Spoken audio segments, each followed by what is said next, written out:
Hello friends, welcome to Vidyascooking. This is Vidya Lakshmi. Today I'm back with a new recipe. I'm going to show you how I prepared this beetroot quinoa waffles and also adai or pancake.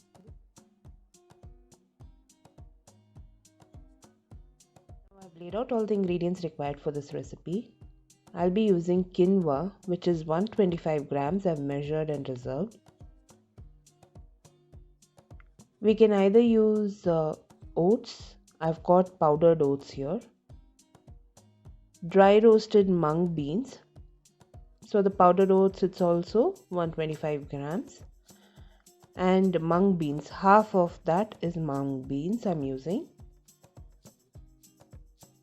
For the masala, I'll be using beetroot, which is peeled and reserved. Onion, peeled and roughly chopped and reserved. I'll be using ginger, chilies, dried red chilies, coriander, curry leaves, cumin and peppercorns. Let's start preparing the batter. I've heated a wok and I've started to dry roast the quinoa on very low to medium flame.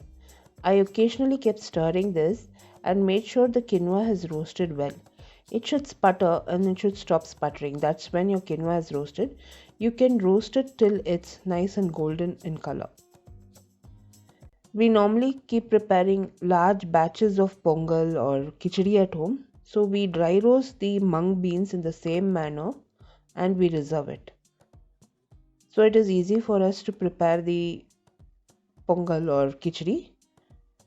We dry roast the mung beans and reserve. So once the quinoa has roasted, you'll get a nice aroma, like a nutty flavor. That is when you have to remove this from the flame and allow it to cool down completely.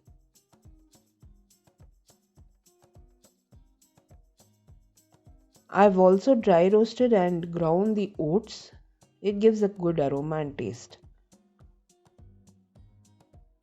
Now the quinoa has roasted. I'll reserve it on a plate and allow it to cool for some time. In the same wok, I'll prepare the masala. I've added the beetroot, chopped onion, chopped coriander, curry leaves, dried red chilies, green chilies, peppercorns, cumin. We'll also add salt as per taste and water and boil all the ingredients and cook it till it's well done.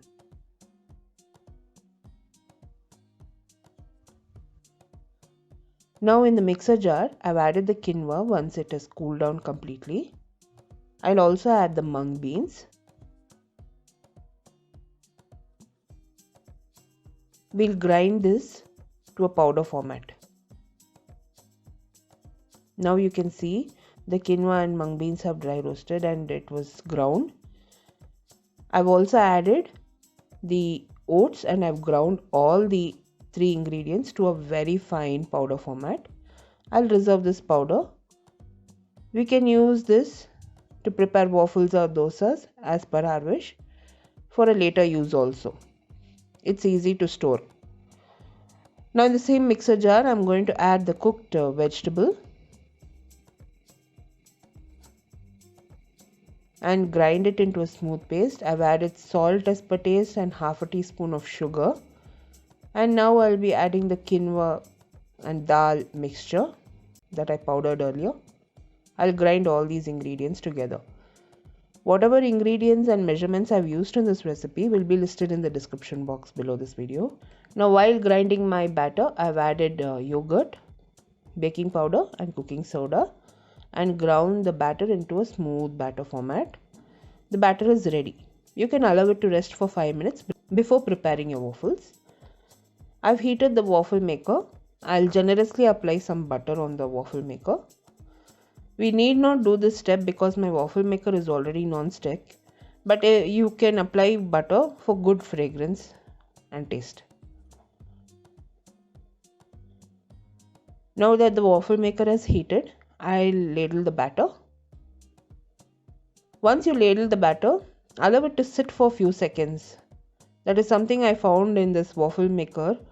Whenever I'm preparing waffles, I allow that batter to sit for a few seconds and then I close it. It doesn't overflow. So it's not messy. The batter cooks and then when you close the waffle maker, the waffles cook evenly. So now that I've ladled the batter, I've allowed it to sit for few seconds and then place the cover and I'll close it. I'll cook the batter till it's well done or till the green light appears. If in case you want it extra crispy, you can turn it and cook it again. It will be nice and crispy. So at this point, the green light has appeared and the waffle is ready. I'm going to serve this waffle. It was very nice and tasty, spicy, and it had that hint of sugary taste. It was very nice. So I'm going to serve the waffles. Let's prepare the dosa also, or the pancake. I've heated a pan. I've applied generous amount of oil. I'll ladle the batter and I'll spread it. I think by now everybody would have read something about quinoa in some article. So it's a super diet. Incorporating quinoa like this on an occasional basis is very good. So do try to eat millets, not regularly but occasionally. Now that the pancake has fried, I'm going to flip it to the other side and fry it to the other side. Now the pancake is done, I've served it. All the links to my blog and social media will be listed in the description box below this video. All the ingredients used in this recipe will also be listed in the description box below this video. If you enjoyed watching this video recipe, give me a thumbs up and subscribe to me for more recipes. Until next time, this is Vidya Lakshmi. Thank you so much for watching. Bye-bye.